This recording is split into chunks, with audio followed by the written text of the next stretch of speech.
My name is Eleanor. I'm 62 years old, and the day I learned my father had emptied my savings account was the day I stopped believing in the kind of loyalty he preached. For most of my life, his words echoed through every family gathering, every disagreement, every moral lesson he claimed to pass down to us. Family comes before money. I used to repeat it myself proudly, as if it were a blessing, as if it were protection, as if it were truth. I suppose that's why the shock hit me the way it did. Why my legs nearly gave out beneath me when the first bank alert flashed across my phone that quiet Tuesday morning. I'd been standing in my kitchen, the kettle humming behind me, the sunlight catching the dust motes suspended in the air. It was an ordinary morning, painfully ordinary, the sort that leaves no room in your mind for disaster. After my divorce 12 years ago, I had built a life that depended on small routines: hot tea, morning stretches, checking the weather, reviewing my savings. That account was my security, the quiet promise I made to myself that I would never again be caught unprepared. So when the screen lit up with a message warning me of an unusual withdrawal, I frowned but didn't panic. Banks made mistakes, systems glitched, and fraudsters tried their luck all the time. I wiped my hands on a dish towel and tapped the notification. My balance stared back at me, reduced, gutted, wrong. I blinked, thinking perhaps the app hadn't loaded properly. I refreshed. The number stayed the same. Nearly everything I had saved, years of careful budgeting, quiet sacrifices, and steady discipline, was gone. A buzzing sound filled my ears. It took a moment to realize it was my own breathing, sharp and unsteady. No, I whispered to myself. No, no, no. My first thought wasn't betrayal. It wasn't even fear. It was logistics, fraud claims, identity theft, stolen cards. I'd read enough articles to know what steps to follow. I pulled a chair out from the table but didn't sit. I stood beside it, gripping the back as if I needed it to stay upright. I dialed the bank's customer service line with stiff fingers. There was a small, terrible hope inside me that this would be a misunderstanding, that my account had been frozen, not emptied. When the representative finally came on the line, her voice was warm enough that it steadied me a little. I gave her my information, stumbling over some of the numbers. She paused as she looked up the details, and for a moment I clung to the silence like a raft. Then she spoke. "Yes, Mrs. Avery, I see the transfer here. It was authorized yesterday morning." "Authorized?" My voice cracked. "No, it wasn't. I didn't authorize anything. There was a phone verification," she explained. "Someone called from a number we have on file. They passed the security questions perfectly. Security questions. Things only family would know. The place I was born. The name of my first dog. My mother's middle name." My grip tightened on the chair. I felt my knees weaken, my vision blur at the edges. "Where," I forced out, "did the money go?" She hesitated. "It was transferred to a personal account. A man named—" I didn't hear the rest. I didn't have to. I already knew the name, my father's. He had taken it, all of it. The kettle behind me began to shriek, but I was frozen in place, the woman on the phone asking if I needed anything else. I managed to thank her, though I barely heard my own voice. When I hung up, I stood very still, letting the truth settle like a cold stone in my chest. My father. The man who told me that money was nothing compared to family. The man who used to pat my hand and call me sensible. The man I trusted with the most private parts of my life. I tried calling him immediately. The phone rang once, twice, then went to voicemail. I tried again and again. Each unanswered ring chipped away at the last pieces of denial I had left. I called my younger sister, hoping for any reasonable explanation. Maybe he'd had a medical emergency. Maybe she knew something I didn't. But she was as confused as I was. She said he'd been perfectly fine the day before, cheerful even. "Are you sure it wasn't a scam?" she asked. "Yes," I whispered. "I'm sure." By the time I hung up, a quiet numbness had settled through me. Not calm, nothing so merciful. More like a temporary shutdown, my mind protecting itself from collapse. Each breath felt thick. There must be a reason, I told myself out loud, as if hearing it would make it true. He wouldn't do this without a reason. But the words felt empty. They echoed through the kitchen like someone else had spoken them. I grabbed my keys with shaking hands. I didn't think about what I would say or how I would say it. I didn't have the emotional strength for rehearsed speeches or gentle questions. I only knew one thing. I needed to hear it from him. The drive to his house felt longer than it was. My thoughts were jagged, looping, exhausted. My heart hammered against my ribs, a steady reminder that this was not imagined, not exaggerated, not a dream. When I pulled into his driveway, I sat for a moment, watching the curtains in the living room sway slightly. My father was home. Good, or maybe not good at all. I got out of the car and walked up the path, each step feeling heavier than the last. When I reached the door, I raised my hand to knock, but before my knuckles touched the wood, I heard it. Voices inside, 2 of them, and then abruptly they went quiet. When he opened the door, he smiled as if I'd simply arrived for tea, not for the truth about my stolen savings. That smile, warm, familiar, practiced, sent a ripple of unease through. Something was wrong. Not just the missing money, not just the unanswered calls. Something in his... They held a flicker of tension, the kind a person wears when they've already chosen their side and know you won't approve of it. "Ellie," he said, stepping back to let me in. "Well, this is a surprise." His tone was light, but his shoulders were stiff. I stepped past him, feeling the stale air of the living room hit me like a wall. It smelled faintly of burnt coffee and something sour. Panic, maybe, or stress. My eyes drifted automatically toward the table in the corner. Papers were scattered across it, some crumpled, some held down by an empty mug. I caught glimpses of numbers, signatures, printouts of emails, financial documents, too many of them. I tried to keep my breath even. "Dad," I said softly, "we need to talk." He closed the door behind me with a gentle click, the kind that felt too intentional, controlled. "Of course," he said, "of course. But first, sit down. You look pale." "I'm fine," I murmured. I wasn't fine, but I needed clarity more than comfort. "Can we talk about my savings account?" For a brief second, something crossed his face. Guilt, or surprise, or maybe frustration that I'd brought it up so quickly. But the expression vanished just as fast, replaced by a casual shrug that felt rehearsed.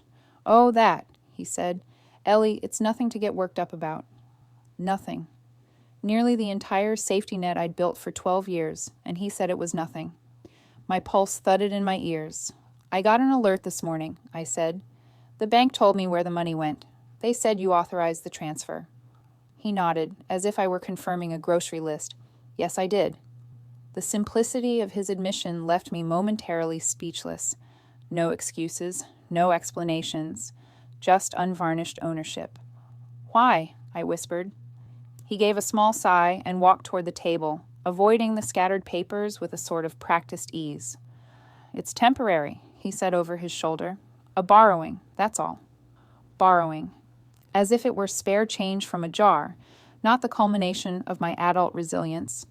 As if borrowing could ever justify deceiving his own daughter, impersonating me, passing security questions that required intimate knowledge. He turned back to me, lifting his hands in a placating gesture. "Ellie, family comes before money. You know that. You've always known that." Hearing those words in this moment felt like being slapped. The mantra he'd built his identity on had become a shield he used to justify betrayal.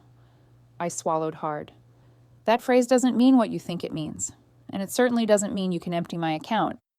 "Oh, don't be dramatic," he said, waving a dismissive hand. "You've got your pension, your little side jobs. You didn't need that much anyway." The casual cruelty of that sentence struck me cold. It was the tone, more than the words, the implication that my careful planning was unnecessary, that my independence was inconvenient, that my financial security was optional because I was optional. I steadied my voice. "When were you going to tell me?" "I would have mentioned it eventually," he said. "There's just been a lot going on. I didn't want to worry you." My gaze drifted again toward the table. Papers, some bearing his signature and another one's, initials I didn't recognize at first. When I stepped closer, a quiet murmur reached my ears. A voice, a male voice I couldn't place immediately. From the hallway, maybe the kitchen. And then it clicked. I looked at my father sharply. "Who else is here?" He hesitated. That told me more than any answer could have. Before he could reply, a figure stepped into the doorway, the source of the voice I'd heard when I first knocked. My cousin Matthew, 45 years old, recently unemployed, and known in the family for two things: big promises and bad ideas.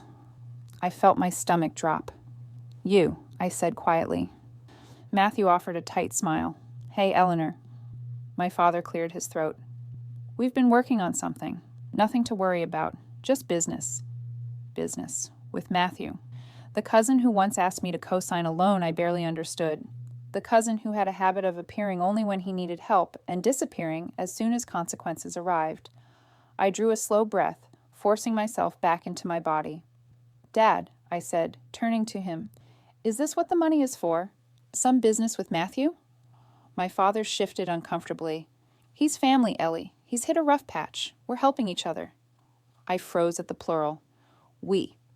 Matthew stepped forward, crossing the last few feet until he stood beside the table strewn with documents. I counted at least 4 pages with my father's signature and Matthew's initials. "Helping each other?" I repeated. "With my savings?" My father rubbed the back of his neck, suddenly irritated. "It's not like that. You're making it sound worse than it is." "Am I?" I said. Somehow my voice stayed level. "Because it looks like you used my money for something risky. Something you didn't want me to know about." My father opened his mouth to respond, but Matthew stepped in instead, his tone sharper than before. "She wasn't supposed to find out yet." The room fell into a heavy silence. His words hit the air like a blade. And just like that, I knew. This wasn't a misunderstanding. It wasn't a slip. It wasn't even a moment of desperation. It was a plan. That's when I realized this wasn't an accident or a misunderstanding. It was a plan. The thought struck me with such clarity that for a moment all I could do was stand there, staring at the two men who, in one way or another, had shaped the edges of my life. My father, the man who raised me on half-truths disguised as wisdom. And Matthew, the cousin who had spent decades slipping through the cracks of responsibility, always landing conveniently in someone else's safety net. Matthew folded his arms, his expression defensive but defiant. "Look," he said, "this was supposed to help all of us.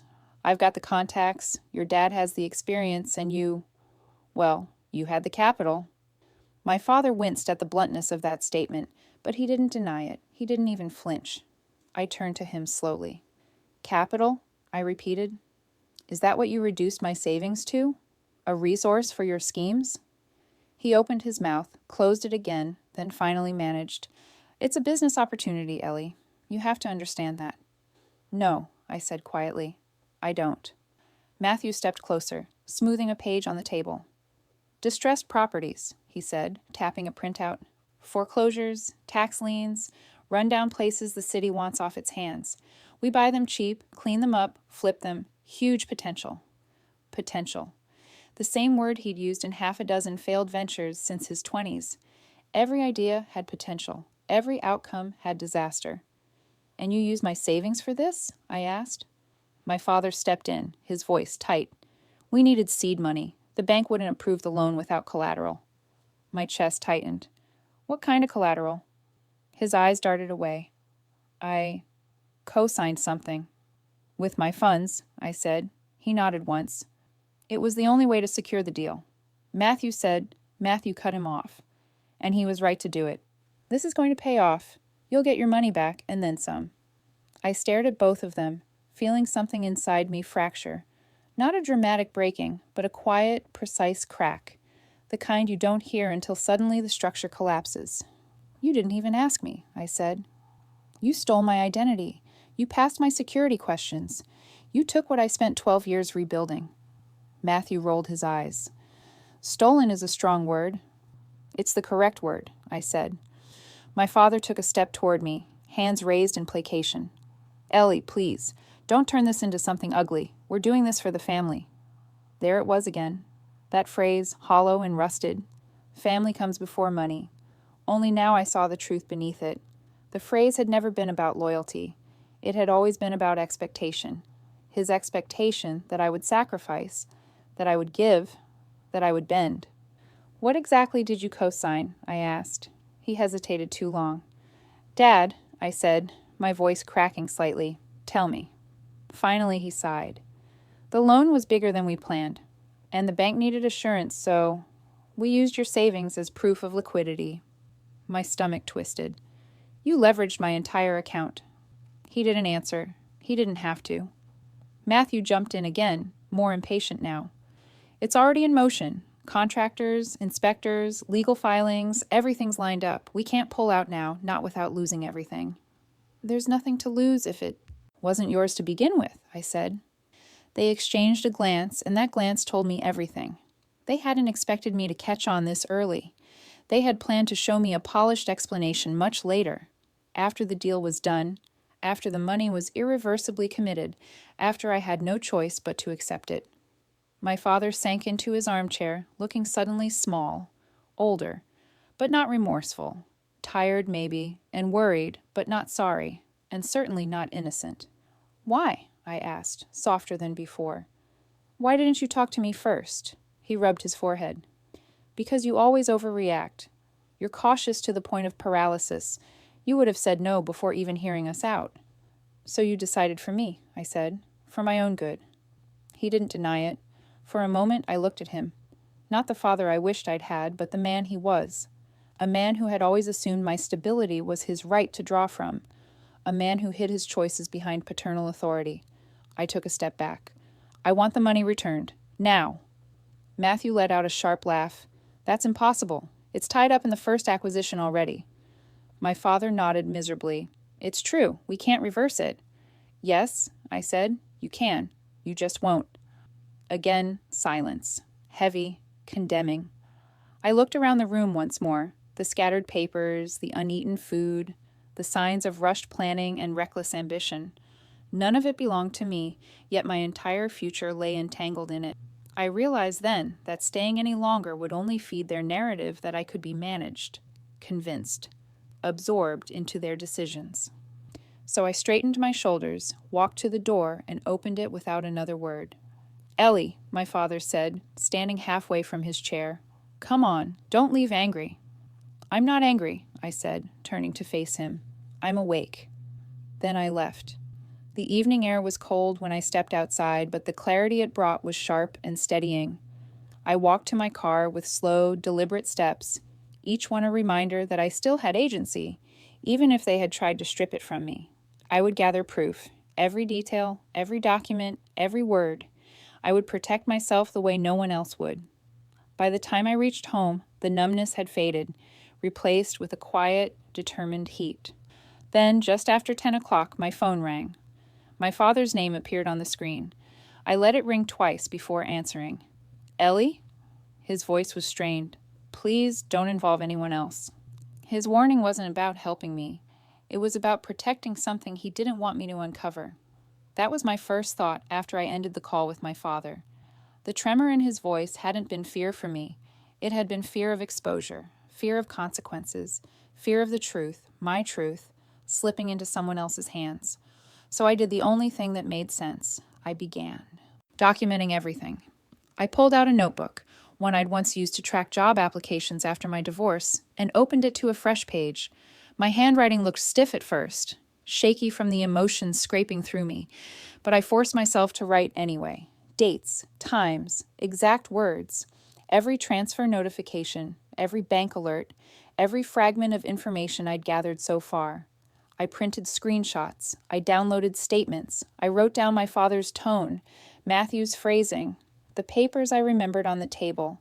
Each detail mattered, because this wasn't just about money anymore. It was about trust, about boundaries, about a lifetime of letting things slide until they collapsed. The next morning, I drove to the bank in person. I wanted printed documentation, something hard, official, indisputable. The representative who greeted me, a young man named Carlos, listened as I explained the situation. His expression shifted from polite concern to something bordering on alarm. We can definitely print everything for you, he said carefully. But I have to tell you, this wasn't a basic transfer. There were verbal authorizations. My stomach tightened. Verbal? He nodded. Your father called in. He confirmed all your security questions and verbally approved the movement of funds. It was recorded. He sounded confident. Confident. The word felt like a knife. Is there any chance, I asked, barely managing to keep my voice steady, that the questions were guessed? Or that someone tricked the system? He shook his head. No. These weren't questions you could guess, and our reps are trained to spot uncertainty. He didn't hesitate once. I sat back in the chair, the reality washing over me in slow, painful waves. My father hadn't just taken advantage of an opportunity. He had deliberately impersonated me, fully, knowingly, without a single flicker of doubt. Humiliation rose first, tingling up my neck, then grief, quiet and sharp. And under that, simmering steadily, was anger. Carlos printed the stack of documents and slid them across the desk. If you need anything else, he said gently, we're here to help. I thanked him and left with the papers tucked tightly under my arm. They felt heavier than they should have, like physical proof of something I never wanted to admit. I didn't go home next. Instead, I drove to a small law office on the other side of town, one I'd found after a late-night online search. I wasn't ready to file anything yet, but I needed guidance, protection, a direction. The lawyer, a composed woman in her 40s named Mara, listened quietly as I recounted the events. She didn't interrupt, didn't rush me. When I finished, she steepled her fingers and leaned back slightly. You're dealing with 2 issues, she said. Financial exploitation and potential fraud. But before you act, you need airtight evidence, paperwork, communications, patterns of behavior, anything that establishes intent. I have bank documents, I said, and I wrote down the conversations. That's a solid start, she replied. But keep going. You'll need consistency and context, and be prepared. Family cases can get messy. People take sides. Emotions get weaponized. I nodded, taking in every word. Her pragmatism steadied me. This wasn't about revenge. It was about accountability. And whatever you do, she added, don't warn them you're looking. Information is your power right now. I left her office with a quiet determination forming inside me, something sharper than fear, sturdier than anger. At home, I spread the documents across my dining table and began analyzing my father's recent financial behavior. I hadn't intended to pry into his life, but the more I looked, the more I realized I didn't know him as well as I believed. There were overdue bills, collection notices, a lien from last year I'd never heard about, a long pattern of transfers between his account and Matthew's, money disappearing in regular intervals, not huge amounts, but frequent and clearly connected to each other. It wasn't a single decision. It was a dependency, a quiet, ongoing funneling of support that my father had enabled for months, maybe years. I rubbed my forehead, feeling a cold understanding settle in. Matthew hadn't just influenced him. He had embedded himself into my father's finances like a parasite, feeding off loyalty and guilt. Still, I needed more than documents. I needed to understand how deep this went. That's when I remembered my father's neighbor, Mrs. Kent, a woman who saw everything from her kitchen window and missed nothing. I drove over that afternoon. She answered the door in a floral apron, blinking in surprise. Oh, Eleanor, it's been ages. We exchanged brief pleasantries before I gently asked if she'd noticed anything unusual around my father's house lately. I braced for evasion, for assumptions, but she didn't hesitate. Well, she said, lowering her voice, that cousin of yours, Matthew, is it? He's been visiting an awful lot, sometimes twice a day, and your father never looked pleased afterward. Stressed, almost. I felt my pulse quicken. Did this start recently? I asked. She shook her head. No, dear. Months ago. Maybe last summer. I assumed they were working on something together. Months. My savings hadn't been a sudden temptation. It had been the inevitable next step in a long unraveling. I thanked her sincerely and walked back to my car with my thoughts racing, pieces clicking together in a way that made the truth impossible to ignore. My father hadn't fallen into this situation. He had walked into it willingly, over and over, until he didn't know how to step out. And Matthew had taken full advantage of that. By the time I got home, the daylight had faded. I sat down at my kitchen table and reopened my notebook. I wrote everything, every detail, every pattern, every conclusion I was beginning to reach. I wasn't just documenting facts anymore. I was building a case, quietly, methodically, with a calm I hadn't felt in days. I had just closed the notebook when my phone buzzed. A text, unknown number. I opened it. You're getting too close. Stop asking questions. My blood ran cold. That message dragged me back to a truth I'd avoided for decades. My father always chose others over me. The words echoed in my mind long after the screen dimmed. I stared at the anonymous text. You're getting too close. Stop asking questions. It wasn't only a threat. It was a reminder of the imbalance that had shaped my entire life, the imbalance I had spent years trying to ignore. It was strange how quickly old wounds resurfaced, how easily a few typed words pulled me back into the childhood I thought I'd outgrown. Growing up, my father's admiration had always flowed in one predictable direction, toward my brother, Daniel, and the male cousins who orbited our family like promising planets in his small universe. They were the ones he encouraged, celebrated, defended, the ones whose mistakes he shrugged off with indulgent smiles. Boys will be boys, he'd say. I, on the other hand, had been expected to be self-sufficient, agreeable, and quiet. When I came home crying because a teacher had reprimanded me unjustly, he'd call me sensitive. When I tried to explain that I didn't feel safe riding my bike alone to school, he'd say I was being dramatic. When I excelled in classes or earned scholarships, he congratulated me with a detached kind of pride, as if my accomplishments were pleasant but unimportant. Even after I married, he spoke to my husband more than to me, as if men still held the key to the world, and I was merely someone meant to orbit around them. I had spent years excusing it, telling myself it wasn't intentional, that it was generational, maybe even cultural.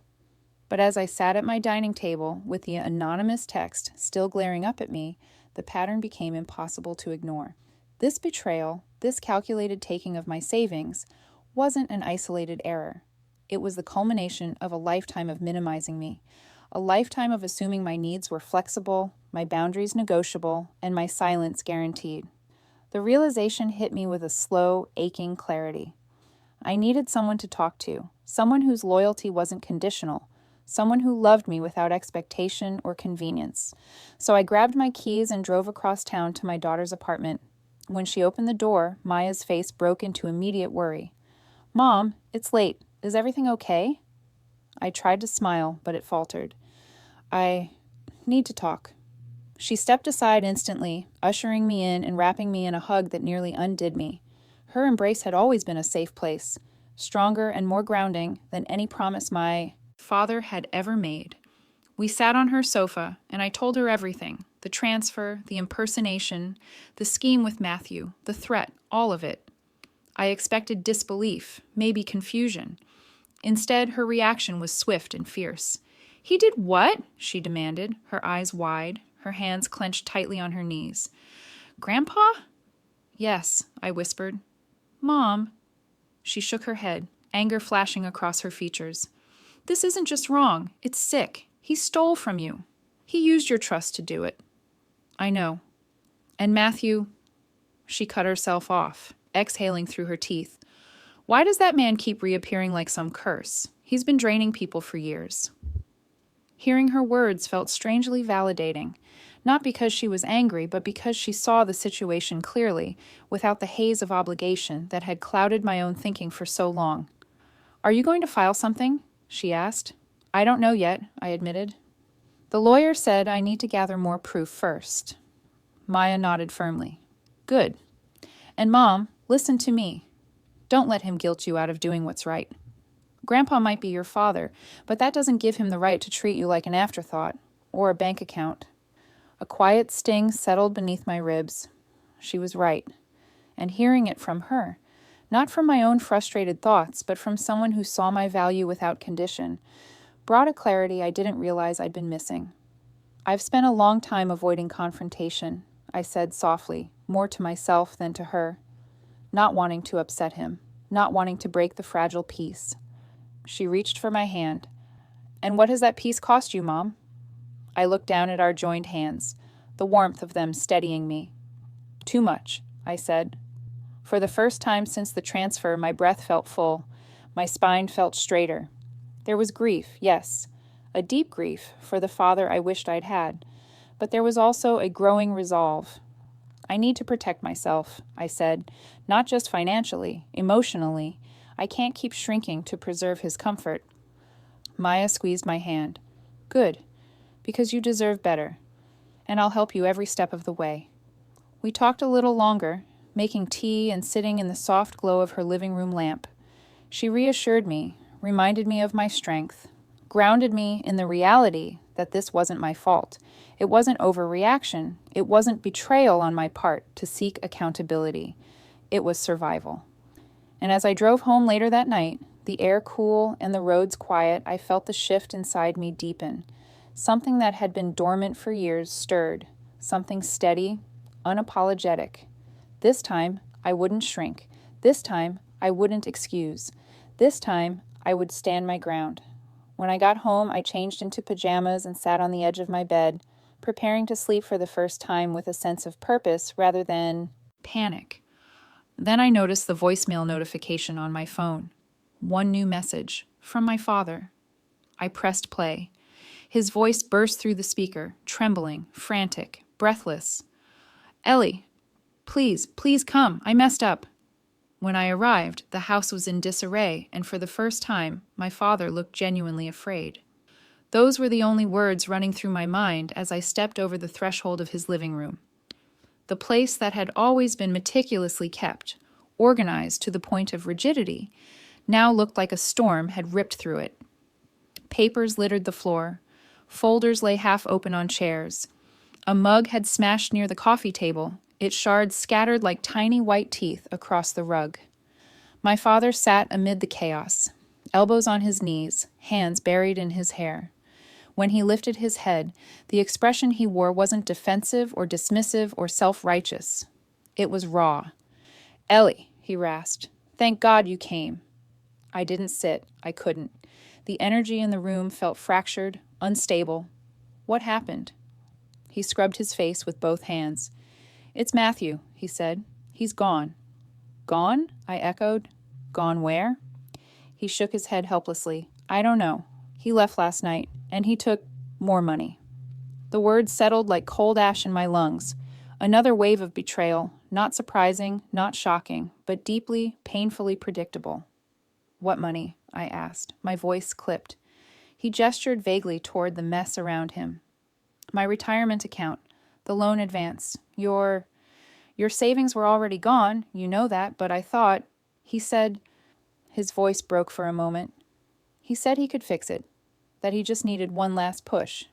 One last push, I repeated, trying to keep my voice steady. Dad, he's been using you for months, maybe years. He didn't answer.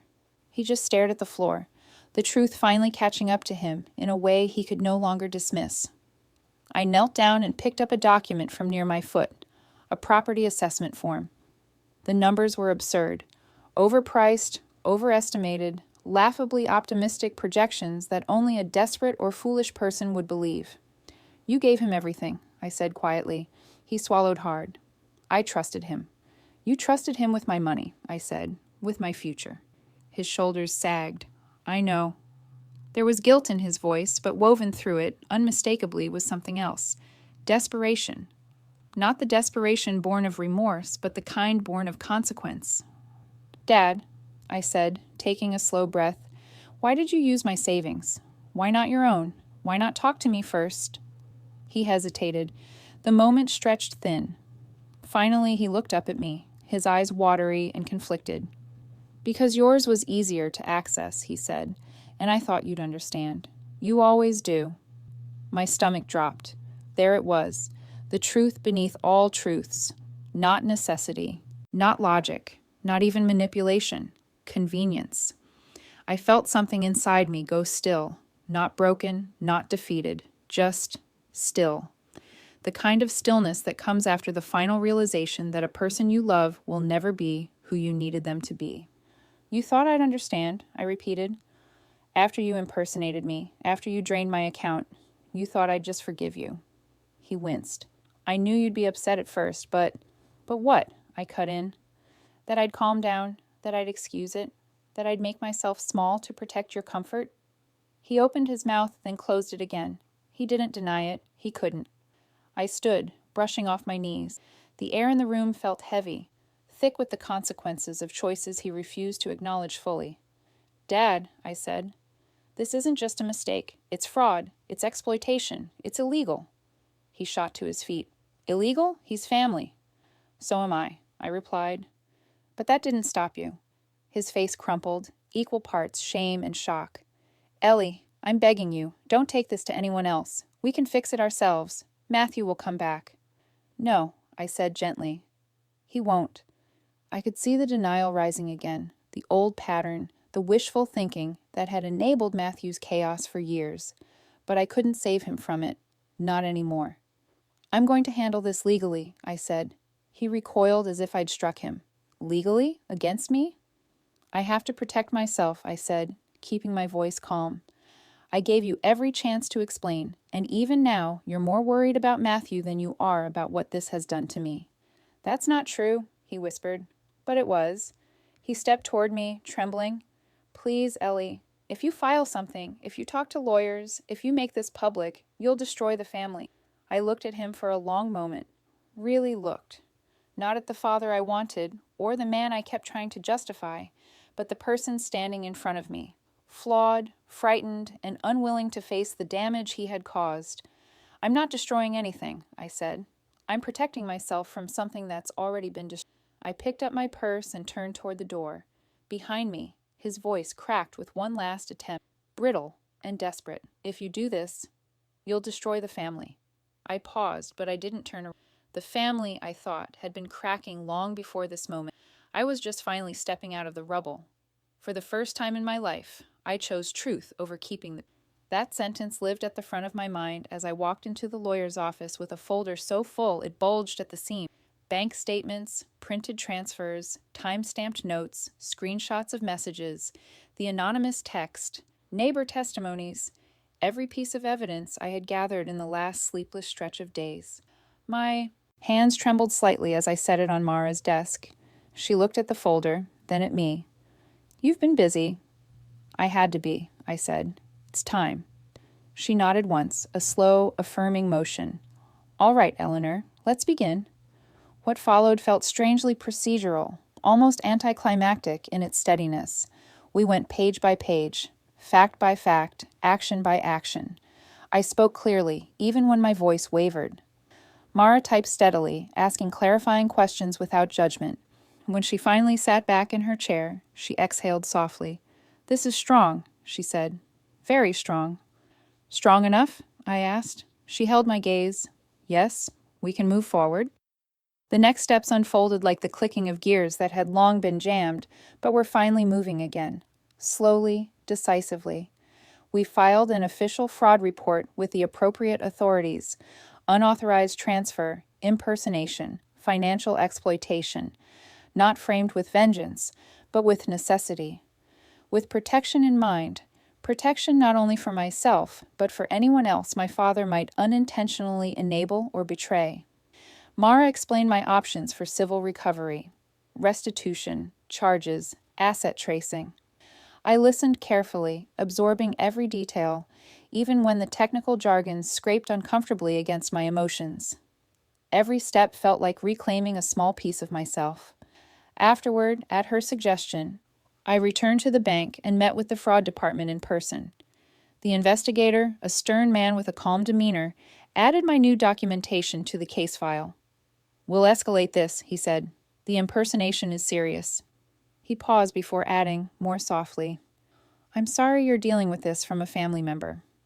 I nodded, not trusting my voice.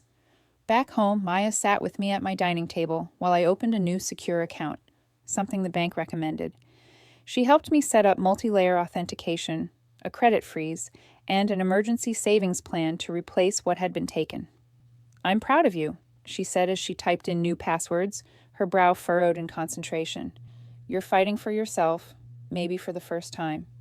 "I wish it didn't have to be like this," I murmured. "I know." She paused. "But wishing won't protect you. Action will." Her words settled into me like a stitch, holding together something that had begun to fray long before I realized it. Still, the emotional weight lingered. Liberation and heartbreak existed side by side, like two notes in an unresolved chord. I felt lighter, yes, but I also felt the ache of mourning. Not for the relationship I had, but for the one I always hoped might someday exist. By the end of the week, word had spread through the family. It always did. Some called with quiet support. "I'm glad you're finally standing up for yourself," my aunt said softly. Others called with shock or disapproval. "How could you do this to your father?" One cousin demanded, "He's old, Ellie. He needs you." "He needed honesty," I replied evenly, "and accountability. I'm giving him both." A few messages were laced with judgment disguised as advice. "You're overreacting. This is a private matter. He raised you. Why are you punishing him?" Each comment stung, but none of them broke me. Not this time. I answered calmly when I answered at all. I explained the facts, not to convince them, but to stay grounded in the truth I'd worked so hard to uncover. I refused to argue. I refused to lash out. I refused to shrink. At one point, my brother Daniel called, his tone clipped and irritated. "Dad told me you're making a mess of things." "I'm trying to fix a mess," I corrected. "Why didn't you come to us first?" "Because it's not your account that was emptied," I said. "It was mine." He huffed, muttered something about family unity, and hung up. The old Eleanor, the one trained to preserve peace at any cost, would have cried after that call. This Eleanor simply set the phone down and breathed. The truth was simple now. They were entitled to their opinions. I was entitled to my protection. That evening, I sat in my living room with the lamp on low, the house quiet around me. For the first time in weeks, I felt something like steadiness return to my bones. Not joy, not relief, but clarity. I wasn't acting out of revenge. I wasn't trying to punish anyone. I was simply choosing myself. And for the first time, that choice didn't feel selfish. It felt necessary. The next day, as I watered the plants on my windowsill, my phone rang. When I saw Mara's name on the screen, I wiped my hands on a dish towel and answered immediately. "Hello?" Her voice was steady but tense. "Eleanor," she said, "there's something else you need to see." What the lawyer showed me proved my father hadn't just betrayed me. He'd tried to erase me from his future entirely. Those words pulsed in my mind as I sat across from Mara's desk again, the blinds drawn halfway, casting the room in long bands of muted light. She had a new stack of papers in front of her, neatly clipped, her expression taut with something that looked like both caution and sympathy. "I didn't want to discuss this over the phone," she said gently, sliding the stack toward me. "You needed to see it in person." I steadied myself and looked down. The first page was a bank authorization form, my father's handwriting unmistakable, a request to add a joint owner to one of his primary accounts. The name he listed wasn't mine. It wasn't my brother's. It wasn't another relative with a long history of support or connection. It was Matthew. For a moment, the room tilted. I blinked hard, forcing the letters into focus again, my breath shallow. My father hadn't simply stolen from me.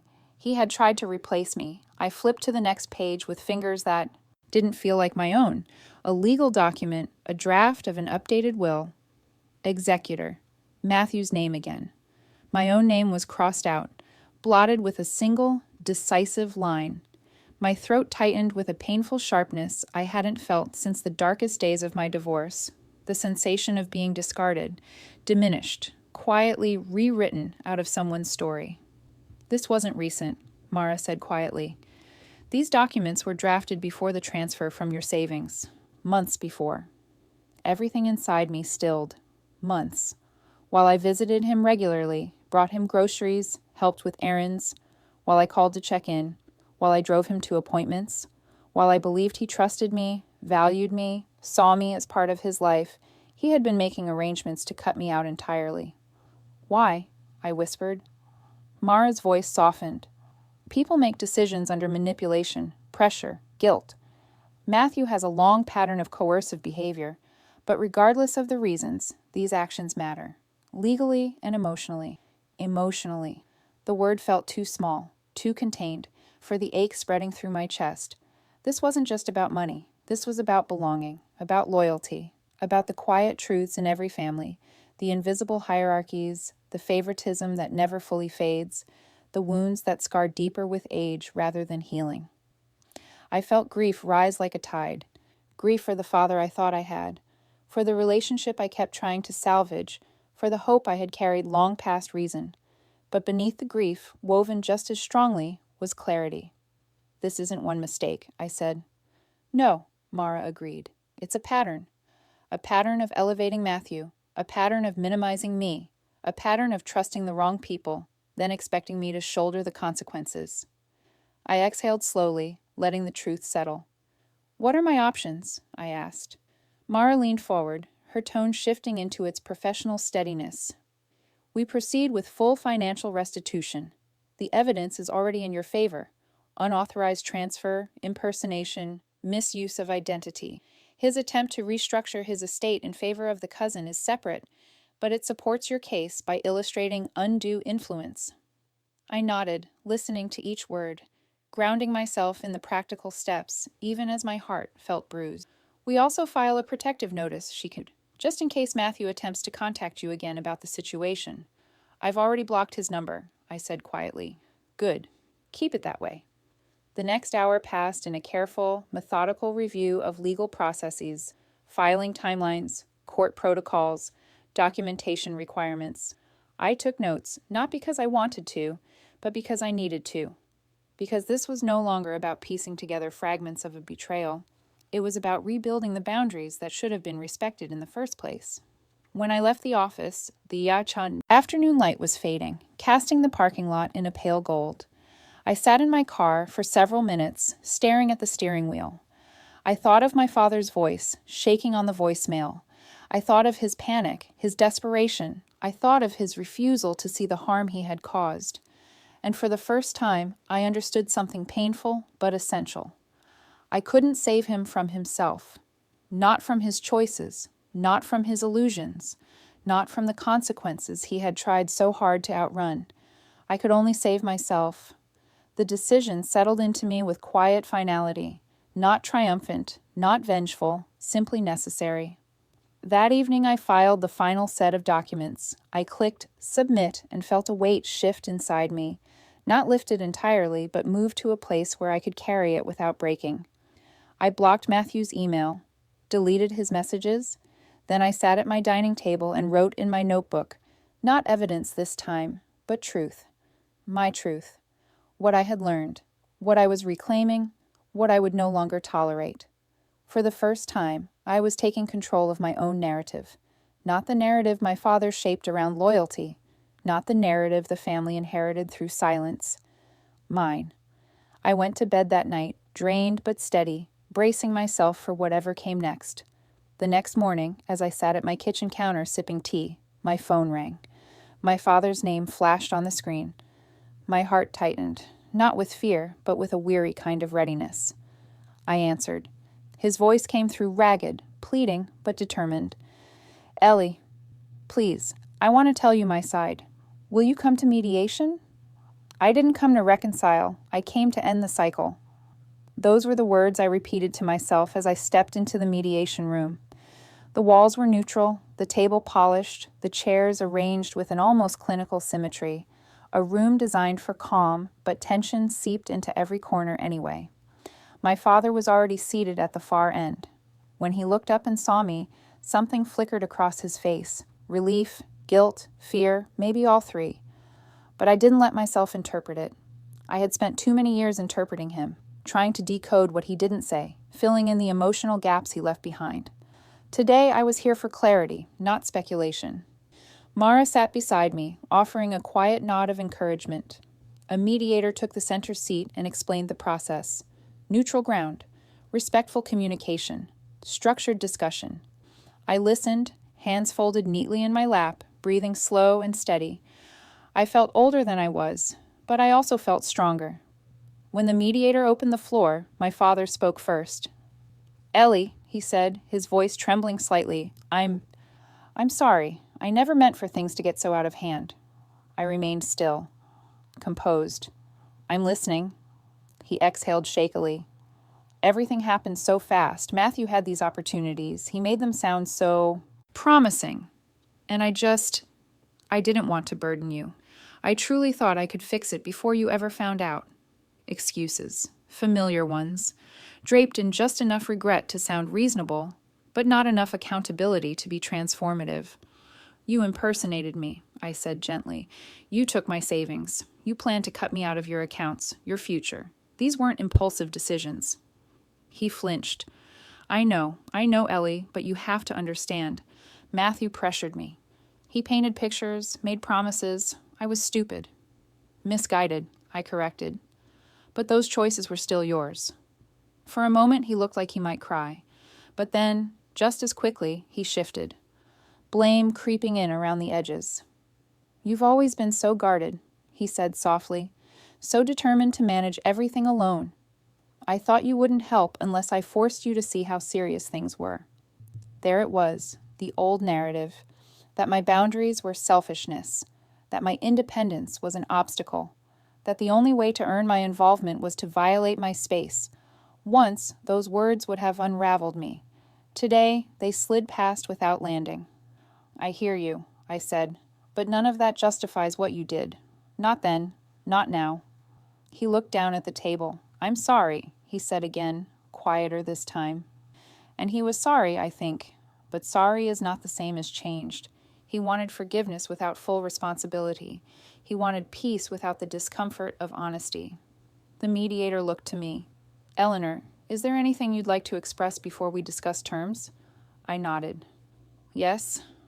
I turned to my father, keeping my voice steady. I spent my whole life believing your phrase, family comes before money. I shaped myself around it. I sacrificed things you never saw. I stayed quiet when I should have spoken up. I tried to prove my loyalty again and again. But loyalty isn't blind, and family doesn't get to hurt you without consequence. You took something precious from me. Not just the money, but the sense of safety I worked so hard to build after the divorce. And you didn't trust me enough to even tell me what you were doing. He opened his mouth, but I lifted a hand gently, stopping him. I'm not saying this to punish you. I'm saying it because it's true, and because the truth matters more than peace built on silence. The room fell into a stillness that felt almost sacred, a space where truth was allowed to exist without apology. Mara then outlined the recommended agreement, a formal repayment plan overseen by a financial trustee, incremental, realistic, legally binding, structured to protect me, but not so punishing that it would bankrupt my father. It was practical justice, not vengeance.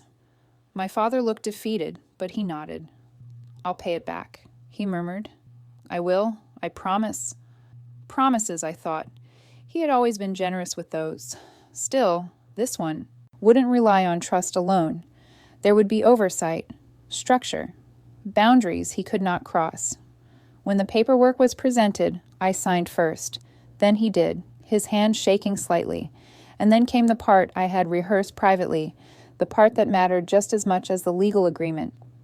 Dad, I said, closing the folder, there will be boundaries from now on. He looked up, startled. Boundaries? Yes, no shared accounts, no access to my financial information, no requests for money, no involvement in financial decisions, mine or yours, without proper channels. And if you want a relationship with me, it has to be built on transparency, not expectation. He swallowed. So you're cutting me out. No, I said softly. I'm protecting myself. You can still be in my life, but only if you respect the space I need to feel safe. He looked down again. I could see sorrow in the slump of his shoulders, but not transformation, not the deep internal shift that would have changed everything. Some people realize too late. Some realize but don't change. Some never realize at all. He was hovering somewhere in the middle. When the session ended, we walked out separately. I didn't offer him a ride. He didn't ask. Outside, the air was cool, the sky pale with afternoon light. I breathed deeply, feeling, finally, something close to peace. Not the fragile, brittle peace of forced harmony, but a sturdier peace, built from truth, boundaries, and self-respect. I didn't win anything. I didn't lose anything. I reclaimed something. And that was enough. Before I got into my car, I paused, not out of hesitation, but reflection. I thought of the viewers who would hear my story, the ones who knew what it meant to choose themselves after a lifetime of shrinking. So I spoke, not aloud, but in the quiet, steady voice I used when narrating the things I had learned. Family comes before money, yes, but not before self-respect, honesty, and safety. Never again would I forget that.